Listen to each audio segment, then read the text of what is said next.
Okay. Hello, everybody. Thank you for joining the webinar on modeling the energy transition research. Before I start introducing the panelists, I want to give like a short description of what policy integrity, the institution I'm working for, actually is about. The Institute for Policy Integrity is a nonpartisan think tank dedicated to improving the quality of governmental decision making. We produce original scholarly research in the fields of economics, law, and regulatory policy. Recently, we also produced some research on transmission planning that falls into the category of economic research. So we have a little bit of an engineering touch here too. We also advocate for reforms before courts, legislature, and executive agencies. Our primary area of focus is climate and energy policy, and I'm delighted to be the host of this webinar today. My name is Christoph Graf, Senior Economist at Policy Integrity. This webinar today is part of a series of webinars highlighting current energy policy research. We also want to thank Sloan Foundation for its financial support of this series. The event today is going to be structured in two parts. First, we will hear presentations of our four speakers, whom I'm going to introduce in a minute. And in the second part, we will have a Q&A session where we will be inviting everyone to submit questions through Zoom, and where we hope to have a lively discussion with our panelists. I want to start introducing our panelists now, and I go in the order they are speaking. So I want to start with Dr. Oleg Lugovoy, who is a lead senior economist at the Environmental Defense Fund, EDF, and his recent research focuses on the development and the application of high-resolution capacity expansion models for assessing potential of renewable energy, electricity, and energy transition options in different countries. Next, we will go with Dr. Zane Salvans, who is a founding member of the Catalyst Cooperative. In his current role, he's focused on deploying modern data engineering infrastructure in support of the Public Utility Data Liberation Project. I have to say at this point, this is a very useful library that I've used myself too. So I'm very happy to talk about this more. He helps particularly add new open data sets and use machine learning tools to better clean, repair, and integrate Catalyst data for easy use by civil society. And I may add here also, like, it's for researchers, it's always like the dream to have clean and workable data. So I think it's a very useful tool. Next, we will go with Dr. Wei Peng, who is an assistant professor at Princeton University. She has a joint appointment between the Princeton School of Public and International Affairs and the Andlinger Center for Energy and the Environment. Her research uses computational models to quantify difficult trade-offs of climate policy across social, political, and environmental aspects. Last, but certainly not least, is Chignaza Gadani, and we are very excited to have her here. She is the director of the Office of Energy Policy and Innovation at the Federal Energy Regulatory Commission, FERC. So I'm delighted to have this great list of panelists here. And I would ask Dr. Oleg Lugovoy now to start with his presentation, and then Dr. Zane Salvans is next. Thank you.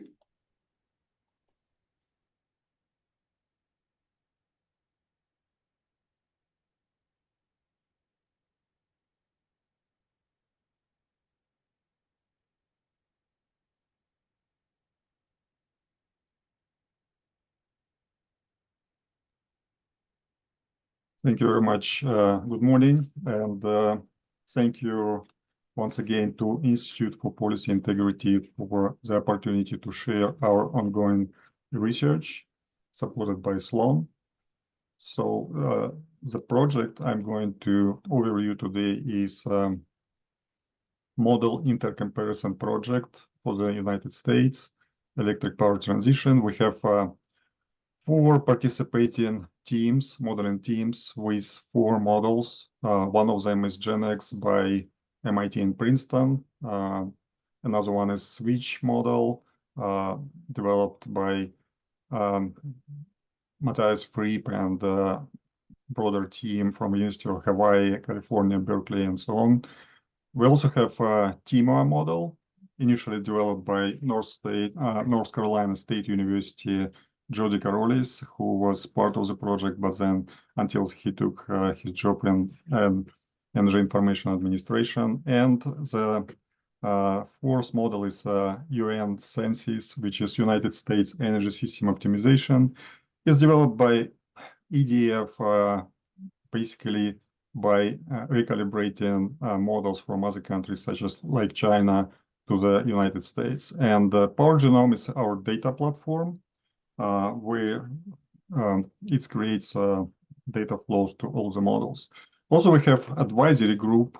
It's experts, EGA experts, from regulation, grid operations, and government, which we listen to adjust our scenarios and discuss with them. So project timeline is started in 2022, and we are finalizing this year. So this is not the it's final stage, but it's not final delivery yet. Here are some logos of the participants. And once again, about the models, 2 of them, GenX and Switch, are specially designed for electric power systems optimization and planning. And TIMA and US Census are energy system planning. If you're familiar with Merkle times type of models, this is more broadly this type of models, but they have the same features, common features. They're all capable to optimize capacity expansion of electric power system, and they are suitable for high temporal and spatial resolution. It's important for renewables. They have broad set of technologies. They can optimize them all together, and they all open source. So this is key features. And once again, we use the same data sets provided by Power Genome and I guess from Catalyst as well. So which creates inputs to all of the models.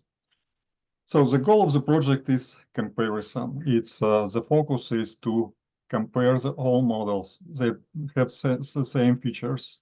We're trying to calibrate them as close as possible with the same data, the same scenarios. We switch off some features model have to deliver the same type of scenario, to model the same type of scenario.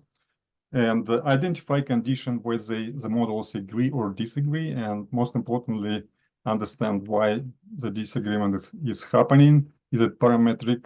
We're trying to switch it off and to diminish it, and or it's structural. Okay, so results provide guidance as we expect on policy questions. So first of all, it's cross-validation. We have several models to cross-validate themselves, and the goal is to identify where models strongly agree, consensus, and where uncertainties are in the decarbonization scenarios of United States power system.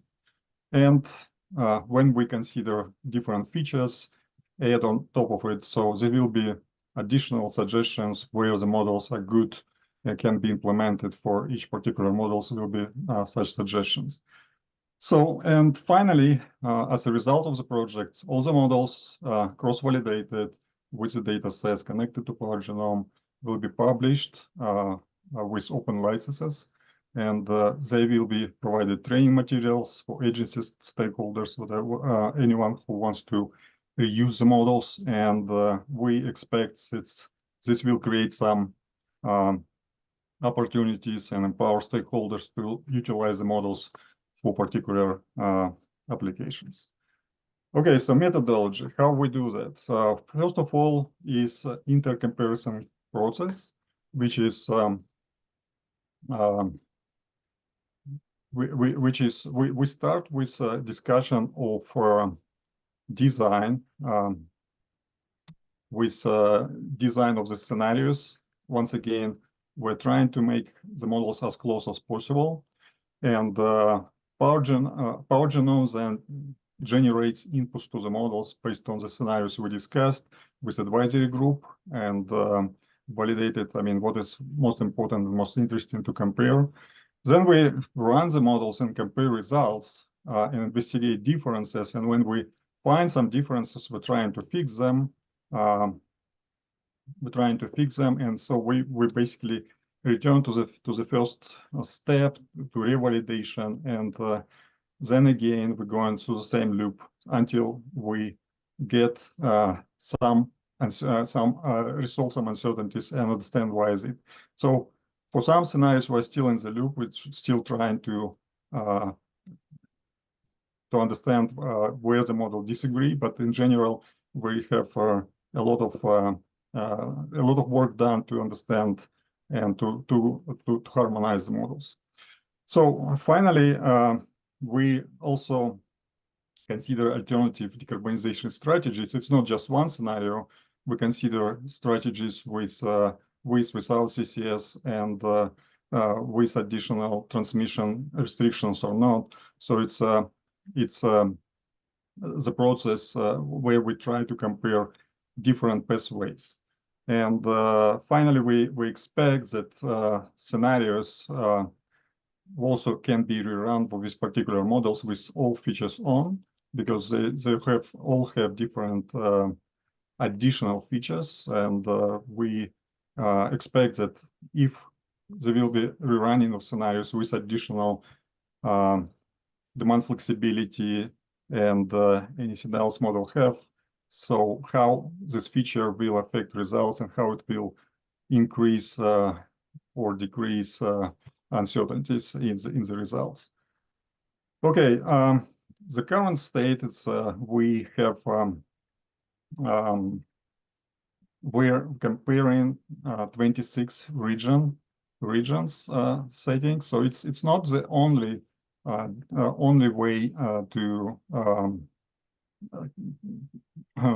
it's not the only settings for the model. So we started with 3 regions, made it very simple. Then we made the whole process around, and now we're comparing 26. But generally, models are flexible and can be redesigned or recalibrated for much more regions, like 80 plus and so on. So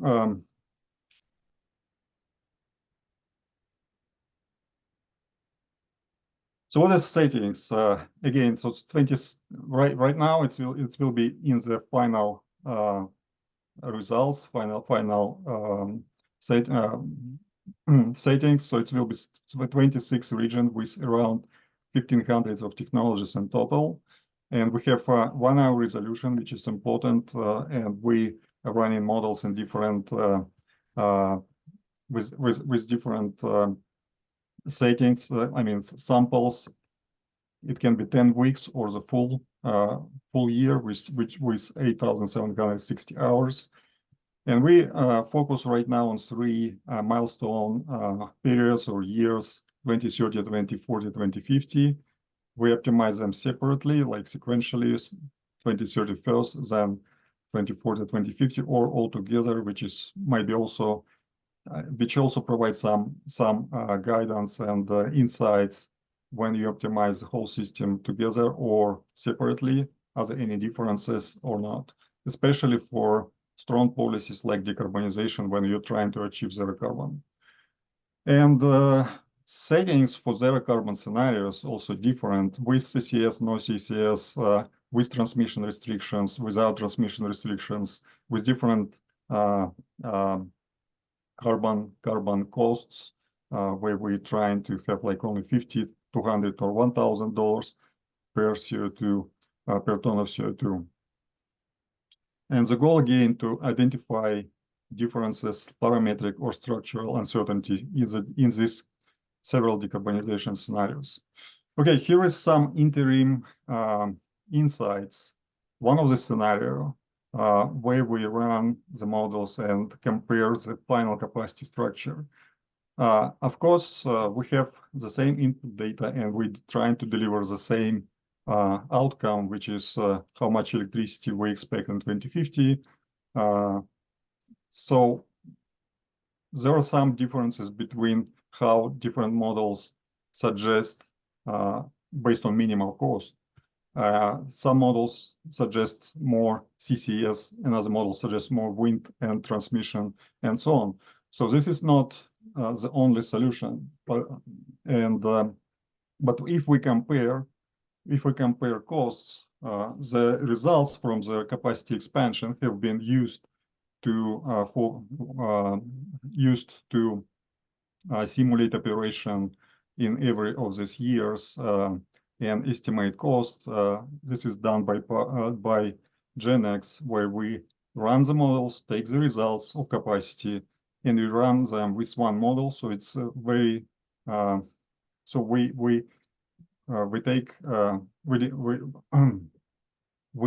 exclude any other uncertainties, only capacity. And as we can see, even with differences in capacities, we have pretty close costs of the total system costs. But once again, this is cost only.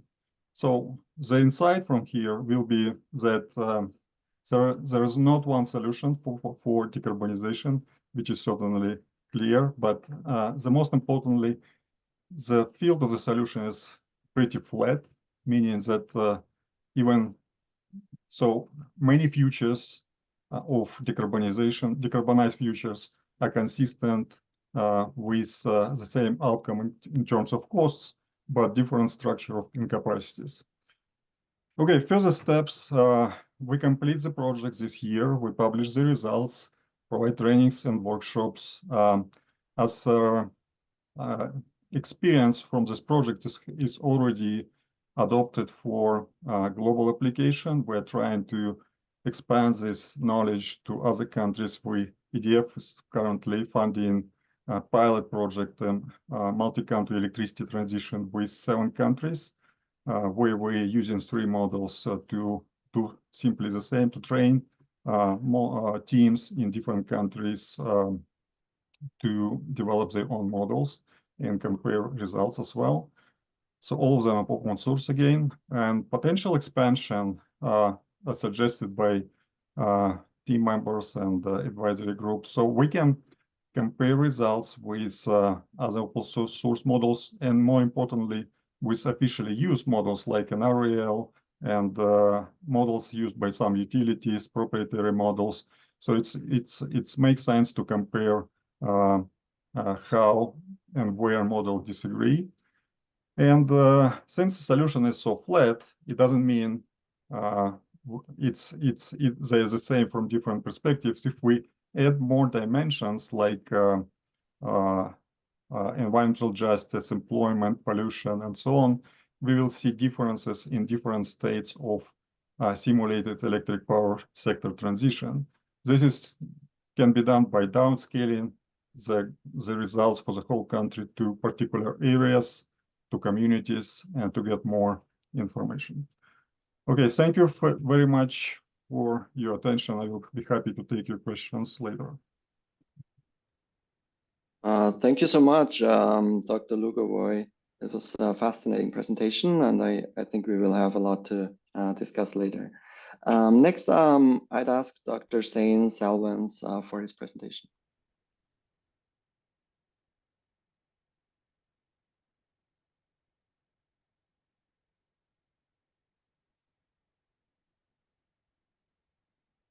Is it visible? Yes. Great. Okay, I am Zane Selvans. I'm one of the founders of the Catalyst Cooperative. I'm going to talk about our work preparing open data for all of these wonderful open models. So Catalyst started in 2016. We're an employee-owned cooperative. And we started out with a pretty heavy policy bent, but we've taught ourselves a lot of software engineering and data engineering, and also recruited new members with that pre-existing expertise. So I think we have a really good mix of both policy and data and software skills at this point. Virtually all of the data that we publish is openly licensed, and the software is openly licensed. So everybody's free to do whatever they want with it, so long as they attribute it to us. But we really focused on serving NGOs and policymakers and other people that are working in the public interest on the energy transition. And the main issue that we're trying to address is this huge information asymmetry that exists in the energy policymaking space. So a lot of energy policy is, of course, primarily political and not technical. So we are constantly asking ourselves, like, under what circumstances does having a more accurate, transparent model actually matter? And often this ends up happening at the state regulatory level, where you're calling the assumptions or the assertions of incumbent utilities into question in front of regulators. Can also be extremely helpful when you're in negotiations around legislation to understand the trade-offs that you're making. And this happened quite a bit during the passage of the IRA, with Jesse Jenkins and the Princeton group doing their kind of rapid policy analysis in real time as the law was being drafted. But that really only applies to this technocratic arena where people, in theory at least, actually care about the technical outcomes and some quantitative analysis that are going into it, which, you know, that's not always true in the policy landscape, as we've seen with climate and pandemic and other contexts.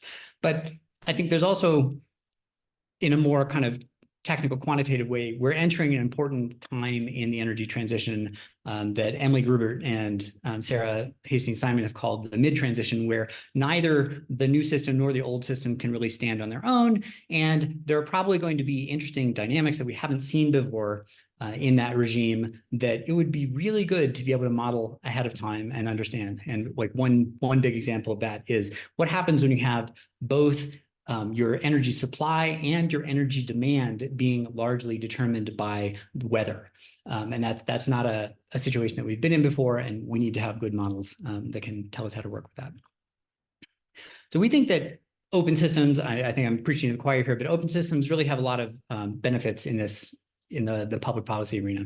You know, there's direct benefits in that, you know, stakeholders without a lot of money can potentially use the tools. There's hopefully a lot less duplicated effort in producing the data and producing model outputs, you know, because we're sharing all of it amongst a larger community. It provides transparency and provenance into the data sources and the processes that were used on them, which should hopefully build trust in the results. And ideally, it also improves the reproducibility of the results, so that you know, we all have confidence in what's being modeled, as the previous presenter was talking about with the modeling intercomparison project. But we think that there's also some very big systemic benefits. So open source development, and we've seen this in many other contexts, allows the aggregation of many small contributions into something larger than anybody could have created alone. So Wikipedia, the OpenStreetMap, the Linux kernel, like no individual organization could, you know, have produced these things, and yet millions of people, thousands of people together making small kind of accretionary contributions have produced these things that have, you know, tremendous societal value in the, as public goods. And we want to get to where the open energy data and open energy modeling community have resources of, you know, similar shared benefit. So as anybody here who has tried to work with the public data knows, unfortunately, as it's published, typically it is not ready for use in analysis, which can be very frustrating. And often it's early career researchers that end up kind of toiling away in the data mines to make these public data sets, you know, useful for analytical purposes. They come in a bewildering array of, you know, sometimes arcane formats. You know, every data set has its own quirks that's have to be prepared kind of manually. It's often very laborious, and it consumes a huge amount of time from, you know, domain experts that really could be doing more novel things. So we want to do it once, do it well, share the results in a reusable, maintainable form, and do that maintenance, you know, for years on end, and accumulate this pool of common value. And, you know, ideally, everybody should be happier and more productive if we can pull that off. Unfortunately, there are a lot of kind of misaligned institutional incentives that make this hard to do in an academic or an NGO context. You know, so the institutional incentives don't always reward people for doing this data kind of preparation and curation and maintenance work. A lot of early career energy system and policy researchers are entirely self-taught when it comes to data and software tooling. So we just had a recent little survey that we put out in preparation for a grant to do some kind of educational work with grad students. And it turned out like 60% of the respondents had either no formal training at all or had at most taken a workshop or two. So there's a big deficit here in terms of people being able to work with more modern programmatic tools and wield open data and open models effectively. So what's our solution? We're trying to take industry standard data engineering tools, the backend that we use to orchestrate our systems called Dagster, and apply it to open data sets, open inputs and producing open outputs. So the last decade has seen just an explosion in both open source and proprietary tooling for doing this kind of work, for commercial purposes. And it feels like it's been pretty slow to be taken up in, the more research side of things. So we archive snapshots from the agencies on a regular basis. They have versions. We use those raw inputs as the starting point for our nightly builds. We try and process all of the data from beginning to end every night. And we have a set of software tests and a set of data validations that run as part of that process. And we add to those incrementally as we discover new problems or new issues that come up. And whenever the nightly builds succeed, we push the results out to a bunch of different destinations. And then periodically we'll cut a release where we assign a version, and that gets archived for long-term access and assigned to DOI. So if you need stable kind of inputs or the citability for publications, that's available. And then another thing these systems let you do pretty easily is track how it changes over time. So you can look at, are we adding or dropping records as a result of changes to the code base? Has the value, the fractional values changed over time? You can look at the kind of performance of machine learning models as the underlying data changes in comparison to some test data or label data that you have. You can look at how the performance in terms of like CPU and memory usage changes over time as a result of changes to the code base. So where do we send the data at the end of the night? We upload it to the Amazon or the AWS registry of open data. We've got a repository there. They've generously given us 1 terabyte of free storage. So that's kind of the primary public destination. From there, it's picked up by a Kaggle data set that we have. So if you want to go play with the data without doing any setup of your own, Kaggle is a great resource. All the data is there. There's some example notebooks you can work through, Jupyter notebooks, if you're familiar with those. If you know SQL, we also publish it to a data set deployment that we've got, where all of the databases, you can browse them on the web, you can run SQL queries if you want, and kind of explore them, again, without needing to download anything yourselves. And then, as I said, whenever we do a versioned release, we upload that to Zenodo, this research data archiving service run by CERN. And that's where we archive all of the raw inputs too. So every raw input has a version and a DOI. Every published output with a version also has a DOI, and it's all there available. We also publish the software package, although we don't really intend for the public to be running the software package because it's got 500 dependencies and is quite involved to set up. But it is openly licensed, and we publish the versions of the software that was used to produce any versioned outputs that we generate as well. Just for provenance and reproducibility. So what are we doing to the data in all of this? If you've worked with the data, you probably already know, but we're extracting it from these arcane formats. We're trying to standardize and concatenate the data across all of the years or months or quarters for which it's available. We're deduplicating information that's reported multiple times, trying to infer the underlying structure of the data, which is not always explicitly stated by the agencies that are publishing it, and then reconciling differences when they show up. We've put a ton of work into linking interrelated data sets that don't have any explicit shared identifiers. So like FERC and EIA are both talking about power plants and utilities, but the data sets can't talk to each other without a lot of encouragement. So we use some entity resolution, entity matching algorithms to hook those up so you can look at, say, capital costs and operating costs in the same table without needing to do a bunch of manual work. And then in the more processed output tables, we're also filling in missing values, removing outliers, and calculating a bunch of derived quantities that are of general use for the community at large.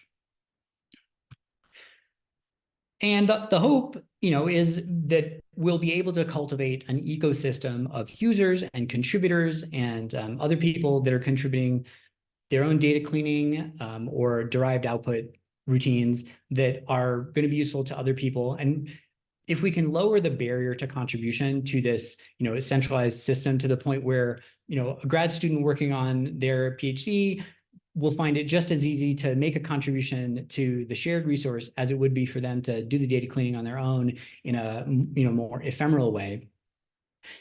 Then hopefully we will be able to gather together kind of an irresistible resource that benefits everybody. And we're waiting to hear back from NSF, which has a grant program, specifically designed at cultivating open source ecosystem. So if we get that, hopefully we'll have some resources over the next year to really do a lot of outreach and get the word out to potential users, get feedback from various, different modeling users, and make the system more robust and accessible to future collaborators. So yeah, and thank you so much to all of our supporters and collaborators from these various institutions.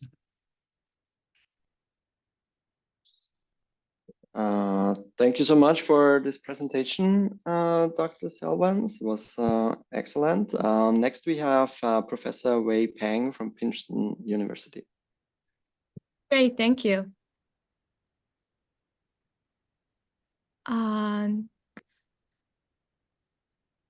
Yeah, we may need to take the slides down before I can start sharing my slides.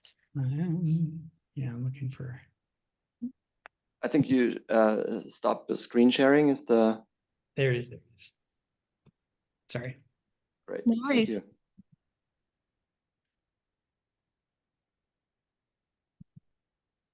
Okay, great. So I hope you can see my slides now. Yes.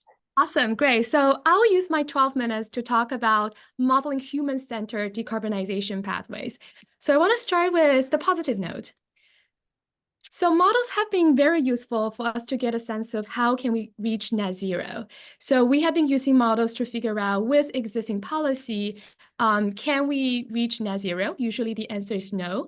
Then the question becomes, what are the additional efforts will be needed in order to really change the system and reach deep decarbonization? So as part of this community, I have been super proud of what we have achieved in order to support and inform decision-making. But over time, I have started to become more and more worried about potential misuse of model results. And one thing that troubled me the most is that most of our models still focus so much on the technologies and much less so on human.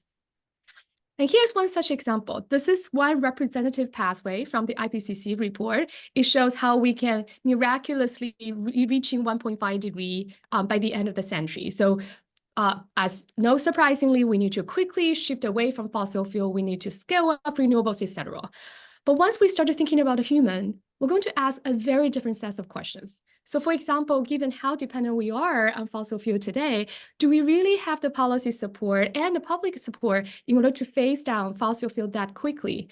And also, this transformation is going to fundamentally change the way we live, the way we drive, and also to a lot of people, their livelihood and jobs. So what does this transition really mean to everyone, including us? And this is really the overarching theme that motivated most of the work in my research team around how can we make sure our models will get real about people. And once we start to shift our attention from just the technology to human, we're going to have a very different paradigm. So we have human action on the one hand, we have human impact on the other hand, and then the energy system is going to be that vehicle for those actions to have an impact. And on top of that, our energy system usually have so the energy infrastructure usually have a long lifetime. So not only our current energy decisions will influence the future energy system, our actions today will also have influence on tomorrow's action and impact, and similarly on the impact side. So if you're asking me, okay, we know thinking about the human impact is important and action is important, then why as a community we haven't done enough? The short answer is that modeling human system is really hard. And here I just want to highlight 3 challenges that I think are really crucial to consider. First of all, on the human action side, I see the key challenge to be we have much weaker theories of change for the social political system. So thinking about how we model the physical system, if I write down that equation, how the ozone is being formed in the air, once I calibrate the model, I kind of have the confidence that the molecules will function the same way in 2050.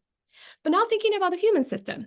So first of all, suppose we want to model how public opinion is going to influence policy choices. We first have very contested theories in social science. And to make it worse, no matter how well I try to calibrate a model using historical data, the world is going to be very different in 2050. Whatever I calibrated using historical data might not really be that valuable for that future world. So that's the action side. Then on the human impact side, what I see as the key challenge is that we have very complex drivers and trade-offs. So I live in Princeton, New Jersey, and the air I breathe here in Princeton is affected not only by what we do locally in my town, it's also affected how the PJM regional grid decarbonized its system. It's also affected by the other efforts in the industry, in the transportation, residential sectors. And to make it worse, I not only care about air pollution exposure, I also care about my heat exposure. As a result, once we started thinking about impact, things get complicated very quickly. The last thing I want to say is around future dynamics. So we have this key challenge that we need to make a decision today, knowing that the infrastructure will stick around for decades, but at the same time, there are countless possibilities for the future to unfold. The technology cost is going to evolve every year, and the social demographic system like urbanization, migration will also change. What will be the future population centers and vulnerability? So we constantly, as a modeler, we constantly face this challenge that how can we thinking about decision making under uncertainties? So reflecting on those three challenges, a lot of the work we do in my research team is using integrated assessment modeling as the starting point.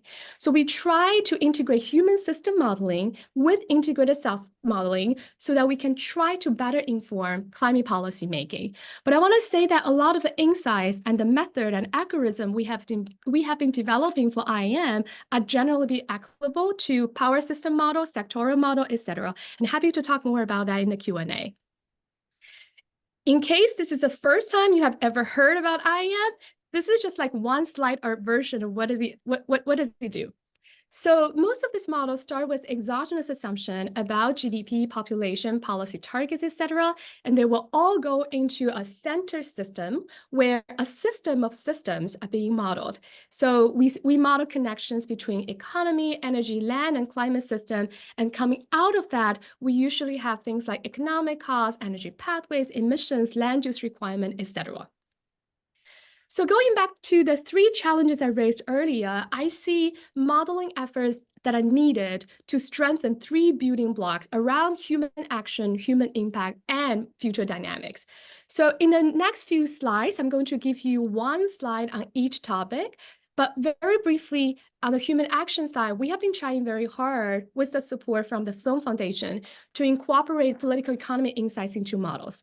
On the human impact side, we have been trying hard to do multi-scale model coupling in order to better study health inequity and those different type of impact.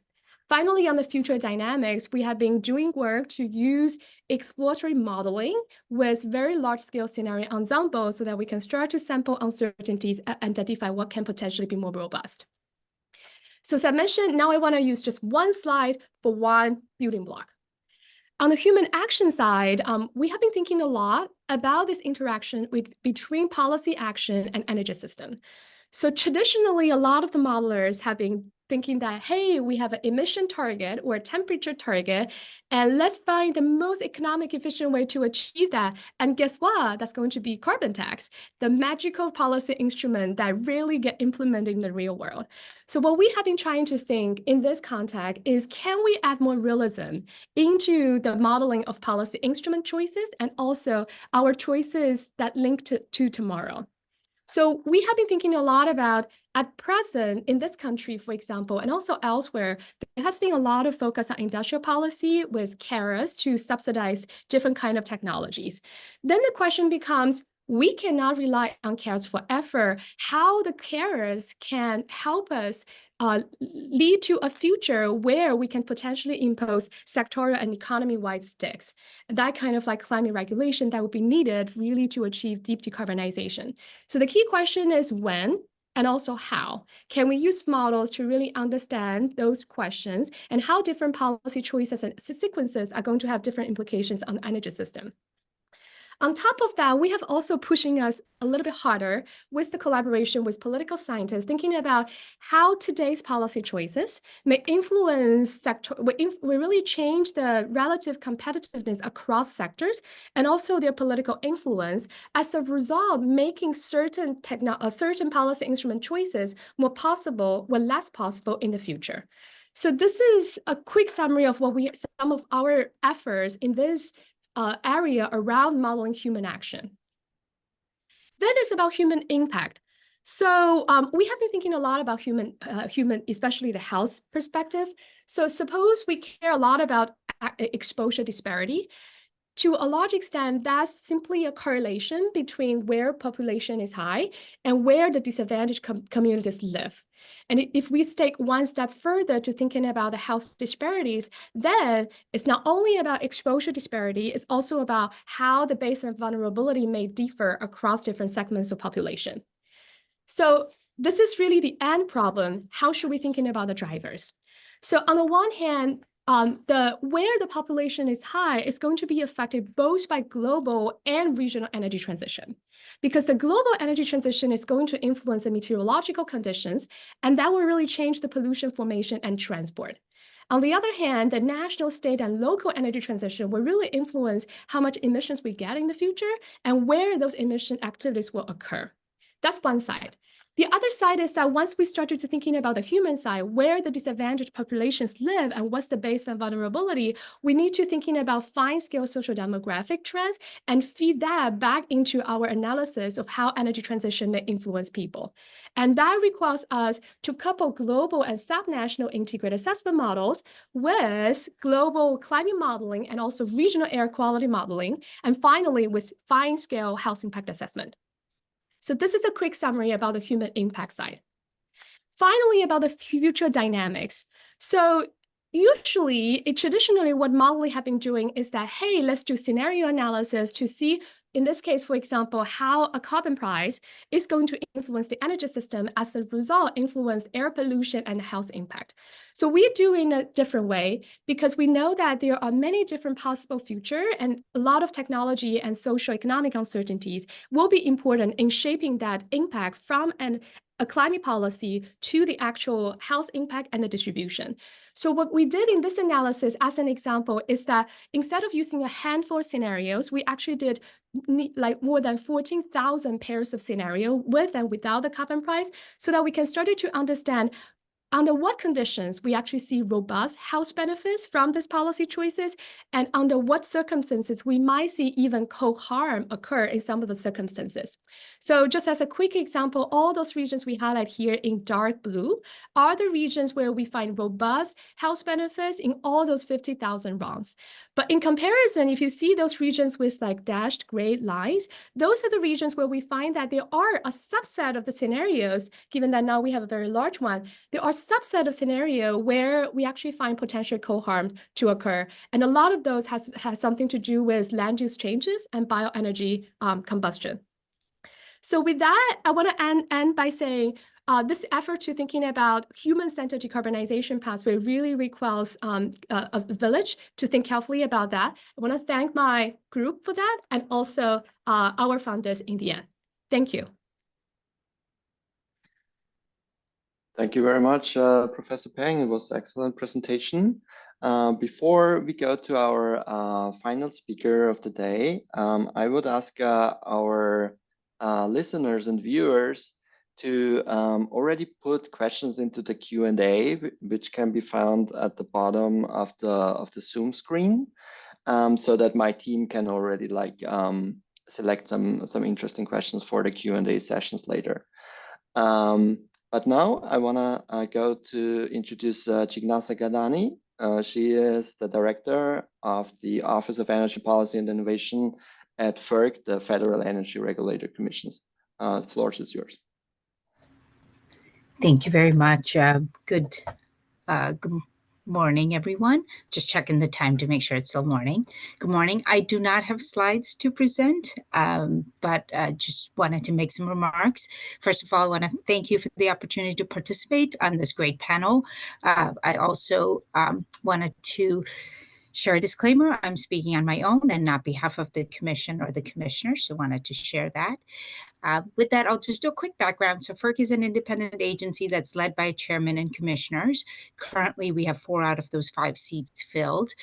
I head up the policy office. The policy office is an office that was created in 2009, but before then, the commission has always had some element of policy work being done over the years. But in 2009, an office was established to do a better job of looking at the emerging trends on energy issues and be at the forefront of thinking to help the commission decide what changes needed to be made in anticipation of the other changes that were happening. So in addition to observing the emerging trends, we also have staff that conduct research and analysis that helps the commission, informs the commission on policy reforms. And we also use our knowledge on major cases that are filed at the commission to help the commissioners reach a decision. The policy office also issues public reports like the State of the Markets report, which is an annual report that reports out on the state of the energy industry. I would like to say, I think there's no doubt that there is an ongoing energy transition that is driven by the changing resource mix. We also have energy consumers playing a bigger role, and there's a constant need to maintain reliability of the system, given how this is access to power is a basic need. So affordable, sustainable energy is part of that puzzle we're trying to solve. And given the recent extreme weather we've experienced, more reliability has definitely been on the forefront of people's thinking. So on today's topic about modeling the energy transition, I'm going to borrow a colleague's phrase. FERC, including the policy office, we're primarily a consumer of forecasts and modeling that is done by the various entities, academics, researchers, stakeholders, including some of the work that has been presented here. I think modeling work is important and necessary. When the work is relevant and part of our record, it will serve, and it serves the commission in making well-formed decisions on reforms to approve or promulgate. So we have, in the policy office, we participate in different work streams. So one is that the commission gets filings, and in those filings, for example, you will have a regional operator proposing to make some changes to their market, which may create space for additional new technologies to participate. When that reform comes to us, we have to have publicly have all the information, including reports, studies, research, that the commission staff will review to then propose to the commission on how to rule on that matter. It's all in the public record, and that is what is being used to help the make a decision. The policy office, the key part of what we work on is examining policy reforms. So there are several in our strategic plan. There's several efforts that we're working on, including modernizing markets and infrastructure reforms. And that on those fronts, we have several proceedings open. And what those proceedings have done, for example, in modernizing markets, we've engaged a large group of people to understand what the markets need to look like given the changing resource mix and how to maintain reliability. We had conferences a couple years ago where we had a great group of people presenting, including some excellent studies and models to help us understand what needs to change when and what it is that the commission should be thinking about and change to allow the opportunity to have a market that continues to perform well in spite of changing forces. How do you create a sustainable market design? On the infrastructure side, we've taken several initiatives. So a couple I will talk about is, one is on line ratings. Order number 881 was a rule that we put out where we had seen that transmission providers were using static settings and static information. And so as part of 881 reforms, the commission looked into those particularly seasonal line ratings and found that these assumptions restricted the amount of transmission available and thus impacted the cost that ratepayers were paying. And so the commission directed transmission providers to update those assumptions so that those line ratings would be more accurate, reflect the operating conditions, and make sure that the transmission models were updated and reflecting that so that you had accurate line ratings. A couple of other major efforts on the infrastructure side is the interconnection rulemaking that we completed last year. So on that front, given the number and types of generators, primarily wind and solar, that was seeking to interconnect to these large transmission grids, and all of those grids were experiencing, several of the transmission systems were experiencing backlog queues.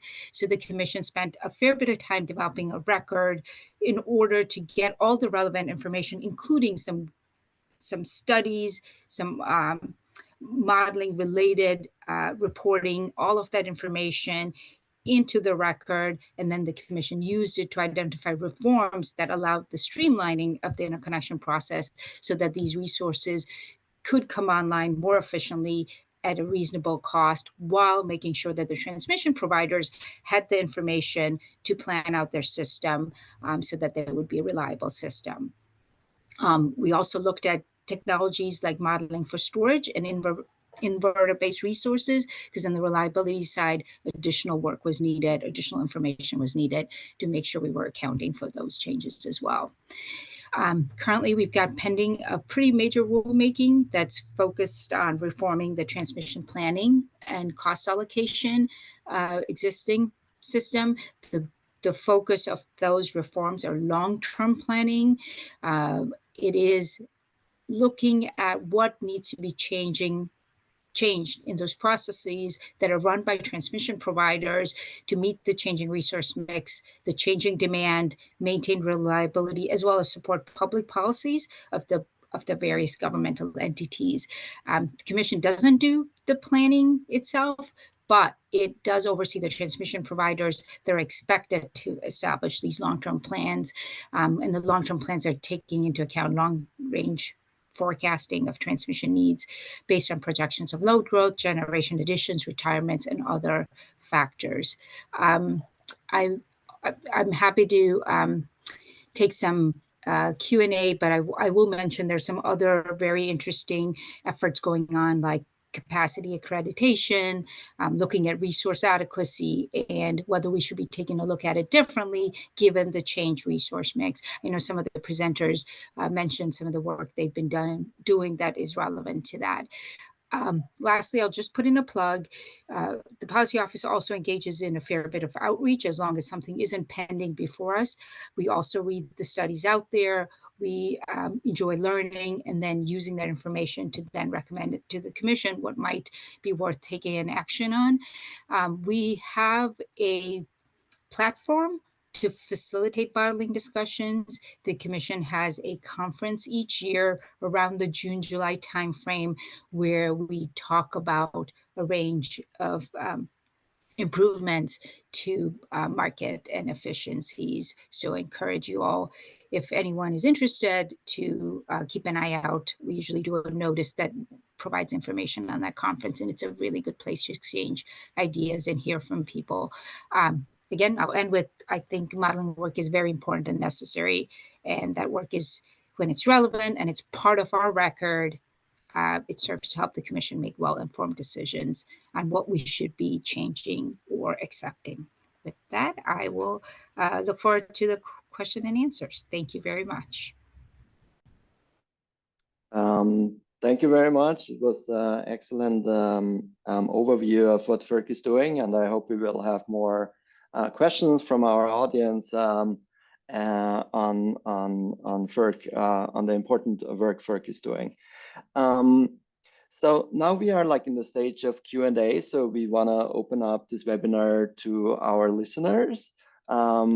Please put questions in the Q&A. This is like in the bottom of the Zoom screen. You find the Q&A button. You can just like enter your question.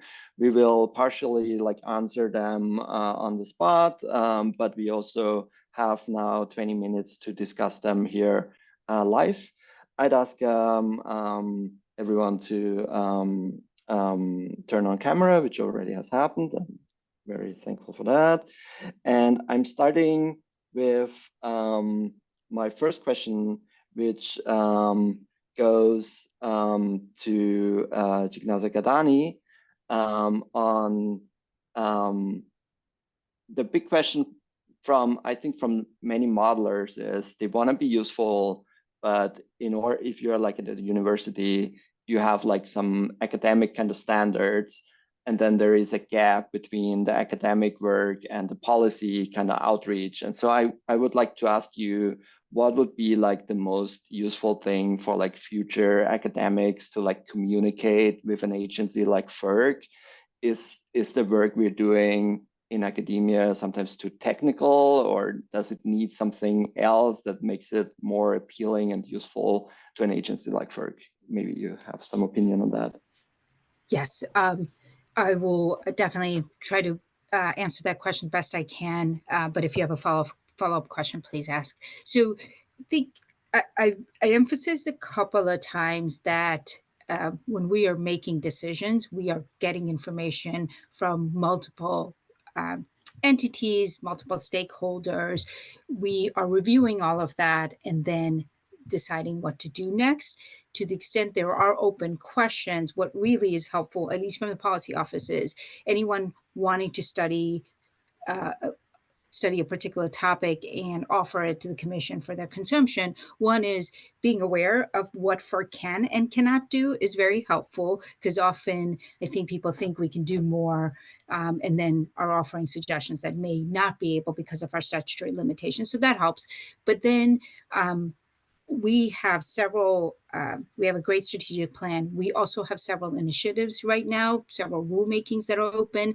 When we do technical conferences, we put out requests for panelists to participate. So I think those are good resources for everyone to see what the commission is currently interested and working on and plug in, because that is a great way of getting your research and your conclusions before the commission. And again, if it's when we're doing a rulemaking or proceeding, it's in the record, we can use it because we have to make sure the items we use to make decisions are available, publicly available. So that's an example, at least for the work the policy office does.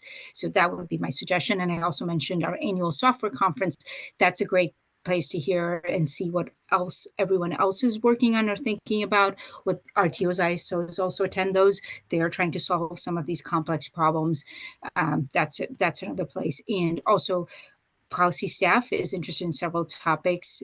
We often have colleagues, or we'll reach out, or we'll read a report and follow up. That's a really good way of connecting with us. I will say sometimes we get lots of requests from students that are interested in different topics, or researchers, and they want access to our data. That is usually something where they have to go through a process to get access to the data, especially if it's confidential data. And you have to prove who you are, why you need this, and just given kind of workload concerns, sometimes those requests may be approved, but sometimes they may not be approved. Again, so happy to add more if needed.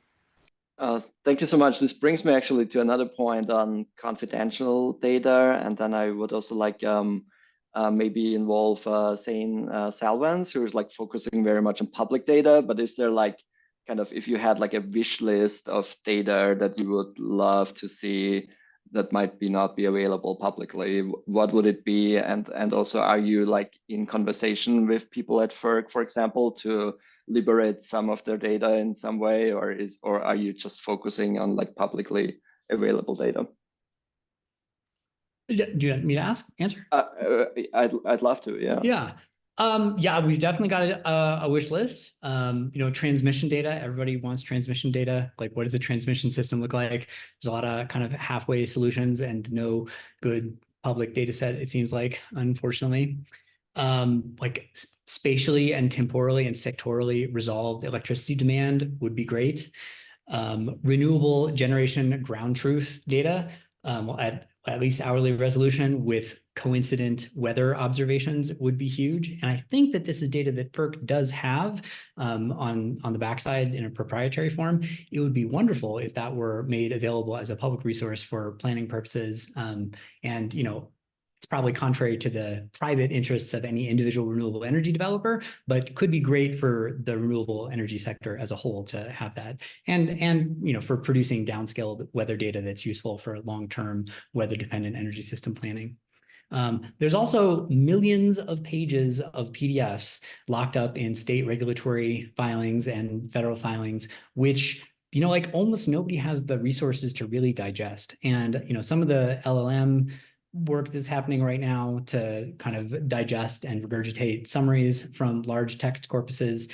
I think having an open version of those tools that anybody could use to, interact with these large repositories of text data would be hugely valuable. And then we're moving more and more from electricity into natural gas data.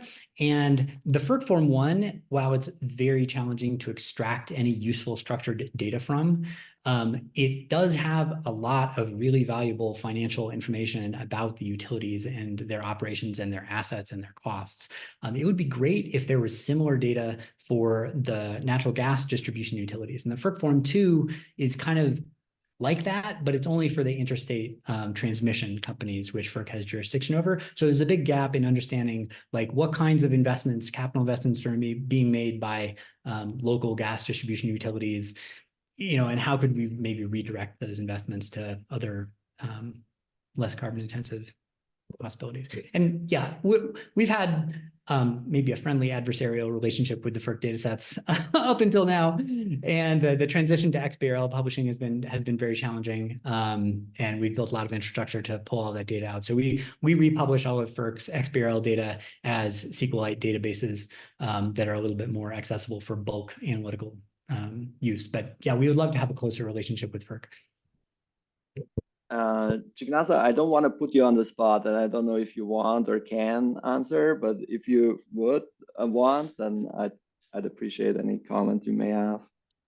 I'm probably going to give a partial answer, which is not satisfying to anyone, but I will say I think some of the limited data that Zane mentioned, I acknowledge there are some limitations, but I would also point out that there are some things that FERC doesn't have data, like we're not like, Zane, you acknowledge the gas distribution utility information. Like that's, there is a gap. That's all comes out of the statute and the regulatory roles, and, the transmission data. There is data that the transmission providers provide in the various forms. But again, there's this gap because people are always trying to figure out, well, what is my transmission rate and how does it fit into the retail rate I pay?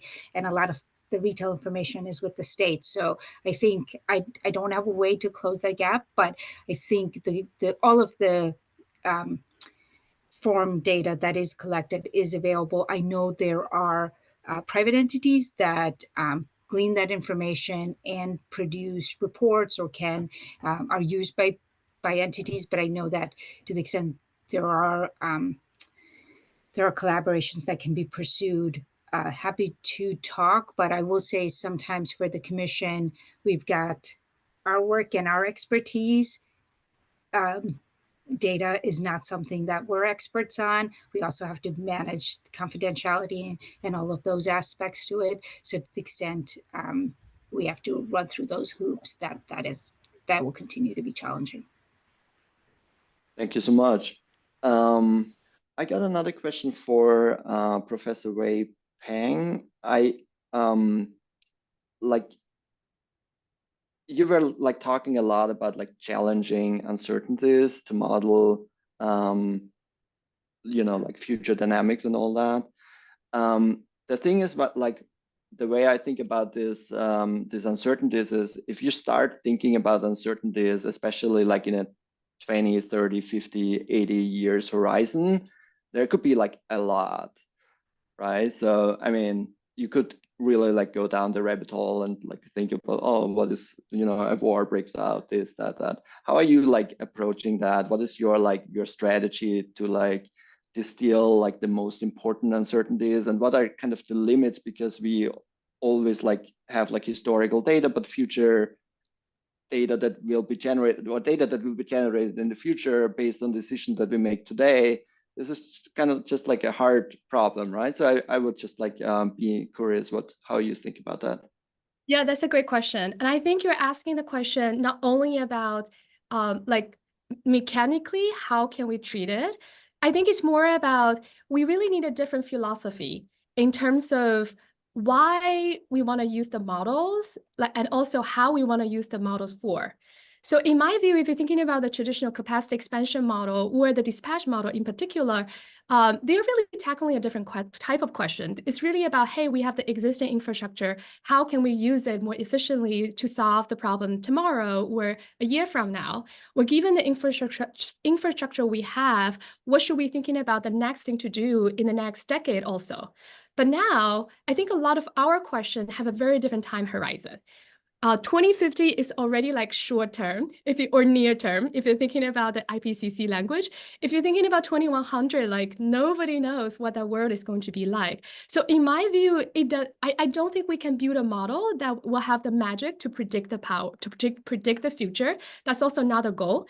I think what I would challenge the community to think more about, at least that's how we have been thinking about this, is that then it really, given our time horizon, it really changed what kind of questions our model results can answer, and also how we want to use it. So that is why I keep saying the word robust, and also keep saying the word about like desirable and undesirable outcome. So in my view, we're no longer using the model to inform the decision tomorrow. We're using the model to try to identify what kind of technology foundations, what kind of political processes can potentially be important to influence the very long-term decarbonization outcome. So using models, we can generate insight around what technologies and what social political processes might be important. And hopefully those kind of insights will feed back into the traditional energy modeling community and also even the social science community, so that we can really leverage our expertise to tackle that question. Okay, great, thank you. Another question for Oleg, Dr. Oleg Lukovoy. I think when I like remember your presentation, you model uncertainty in a way that you have like perfect foresight, and so this is kind of a little bit departs from Professor Wei Peng was just saying that the uncertainties are kind of important. So is there like other like considerations in your model to make like a stochastic version of, or like to test like stochastic capacity expansion modeling models? Is there something that you are like working on, or you're interested on? And then, if I may add, there have been another question from the audience, why you're focusing on this limited set of models. There are like other, I think you mentioned that too, like from NREL, or like the TU Berlin has a model. So there are like more models. Is this like, do you plan to like integrate more of them, or what is kind of what is like holding you back in that space? Thank you very much. Well, on uncertainties, well, perfect foresight is just a term, like when we suggest optimize the model, assuming we know information about future, including policy. So if we know exactly that we want to decarbonize electric power system by 2040 or 2050, this is not uncertainty for this particular question. Uncertainty will be in technology costs, technological cost, new technologies, and so on. So the way to optimize will be to assume that we know that policy is not uncertain. So we know that we have to go to the point by 2050, say, or we just doing one by one, year by year, saying, okay, we don't expect any policy changes, but let's just optimize 2030. with new cap in 2040, new cap in 2030. So it will be 3-stage optimization when we optimize 2030 without knowledge about 2050's decarbonization.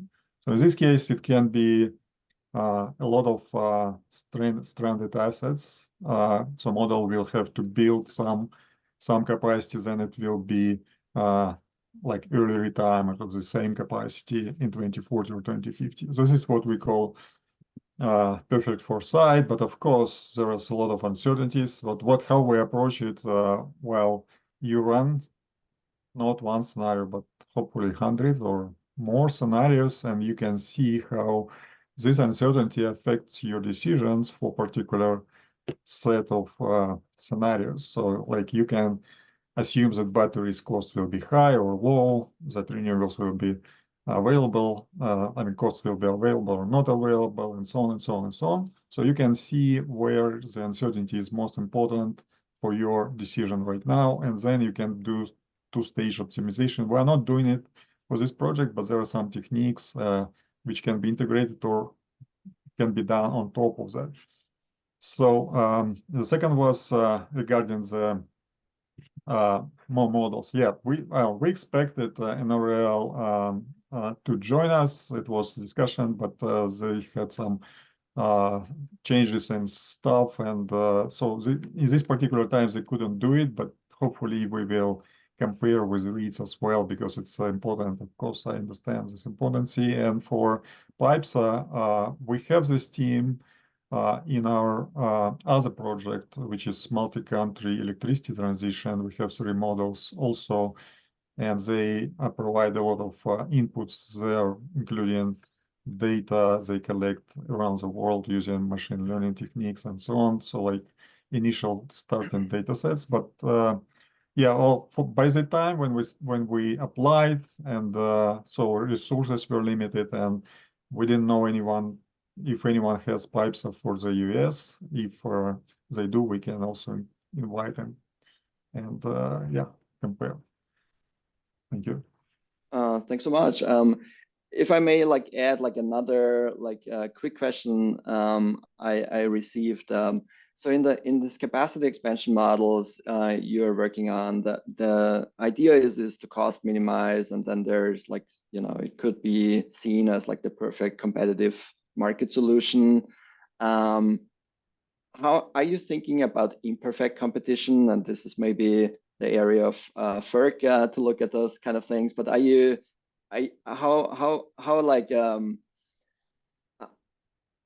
question is, how fine are you with the assumption of perfect competition? Is this something you're grappling with, or are you saying, well, that's kind of a simplicity that we just have to do, because otherwise the model would be very complicated, and I think it's the best way what we can do. So yeah, thank you.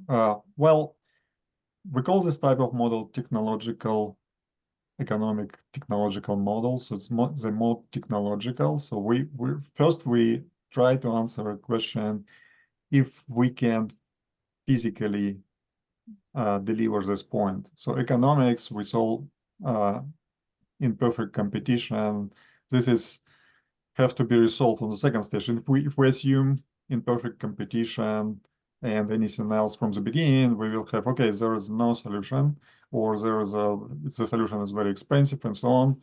But we assumed from the beginning that institutions are not there, so we cannot deliver it because of imperfect competition, or transmission line is not there. So we're relaxing everything, and we just looking at the technical part. If it's not deliverable, then it's for policymakers to decide. We provide options, estimate them, and policymakers make a decision based on what they have. So this is one agent model, so policymaker. Okay, thank you. I have a question here now for Dr. Pang, and the question is about a more realistic near-term carrot and long-term stick approach was used in the sampling model. Was incorporated in modeling carbon pricing. Does this approach imply that carrots, subsidies, so to speak, alone cannot fully achieve decarbonization? And the other question was also for you, if human-centered decarbonization pathways modeling, if this is similar or different to modeling energy justice goals in energy systems models. Thank you. Both are great questions. I think I wrote a short response to Q&A, but happy to chat more. So for the first question, about carrots and stick. I first want to answer the easier part, which is what we did. In the paper I showed as an example, in that particular ensemble, we consider that's a global scenario ensemble. So in that case, we only consider global carbon price and how that influences health and health disparity. But we do, the work I was mentioning just now, we do have ongoing work where we model carrot and stick and also incorporate that different policy sequences into our scenario ensemble approach with the focus on the United States. So what we have found so far is that you're definitely right. If we just rely on carrots, it will be very infeasible to achieve deep decarbonization. It's infeasible either because it's so you need to subsidize so much, or it's because there will be a limit in terms of how much behavioral changes or the responses you're going to get just from subsidy. So yes, from our preliminary analysis, we did find that stick is actually necessary. If your goal is long-term stick, it's actually necessary. If your goal is very ambitious, talking about net zero or even negative emissions, given we already have a lot of positive emissions in the past. Then the second question about EJ versus, broadly speaking, human-centered decarbonization, I see EJ, or the equity consideration in general, as one very important consideration once we put human into this consideration. But on the other hand, I also see human-centered broader than that, because it's a lot of the EJ consideration is more place-based and very high resolution, neighborhood scale, etc. But at the same time, there are like other societal considerations that are crucial, such as the cost, the distribution of the cost, and also globally, can we stabilize our climate, etc. So on the one hand, I definitely see EJ-related assessment a very important frontier for the research, because in my view, we haven't done enough, and there are like the questions related how you treat downscaling, how you treat model coupling that remain to be resolved. But on the other hand, I still think, in my view, human-centered decarbonization is broader. It's not only about EJ, it's also about how equity and EJ can be considered in a broader societal context. Thank you so much. I could go on with questions like forever. We still have questions in the Q&A, and there's like, it's a fascinating discussion. I would have like one question to the whole panel, and then I think we'll be running out of time. So the question to the panel would be, and I think all of you have to some extent exposure to academic incentive structure, and so I'd like you to a little bit to like answer, maybe like in academic incentive structure, the structure is often that the students are incentivized to like write new models or adding features to existing models, and it's very much on the modeling, but it's not so much on like model intercomparison studies or like looking at existing models and like pointing out flaws. It's more like you have to like come up with something new, which is often pretty hard. But I'd be like interested in if there's like benchmarking of open source model in the way like Oleg does it. Is this something also like the academic community should just do more and give like future graduate students just like more incentives to work on those things? What are your opinions on that? And also like from FERC perspective, would it kind of increase your trust in modeling outcomes if you had more of those results rather than a new thing coming along every now and then? Would be great to have your input on that, and then I'm closing it up.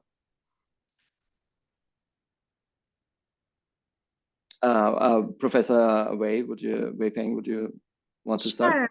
Sure, absolutely. I actually see a lot of students who are interested in model comparison project. Like I have a grad student who are working on that, looking at the air quality and health impact of net zero transition for the United States. But if I could add one note about what kind of mentoring or support I think is important, is that I think we train students how to use models, but I don't think we have trained them enough to think critically about models, and especially the stuff that models are not good at. So I would be very disappointed if a few years or a few decades from now, we have a bunch of like super technical savvy students, but they don't really take a step back and thinking about what is missing in our model results. Are we making like unbiased suggestion? Are we making biased suggestion to the decision maker because of those assumptions, explicit or implicit, when making the model? So that will be my push in terms of mentoring. Thank you. Jignasa Gadani, what is your, would you appreciate more like, you know, scrutinizing existing models and giving you just more confidence of that those models do the right thing in some way? I think the easy answer there, Christoph, is yes. I think to the extent when we are getting materials in our proceedings, if we are getting information that is pretty consistent in one direction and you have multiple sources, that I think helps us evaluate maybe why something is worth taking on or not. So yes. Thank you. Any other comments from the other speakers?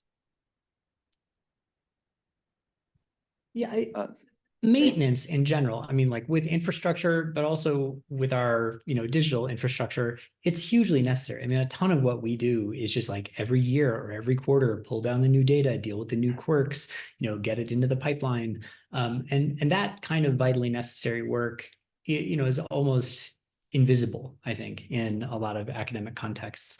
And when you leave it to commercial sector people, it ends up being often, kind of captive hoarded data that people are trying to extract rents from.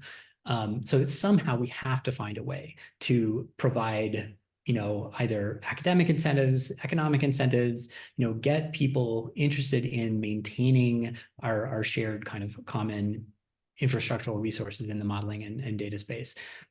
I'm not sure exactly what that looks like. We've gone kind of out on a limb to do it because we care about it, but it feels a little bit tenuous at times. Dr. Lugovoy, last word for you. Well, I'm just on top of what has been already said. I'm just saying that open source might be very important here because it's from one perspective makes it affordable to many, to students, to academia, first point, and to not just adopt but also improve, learn, criticize, find bugs, and make it better.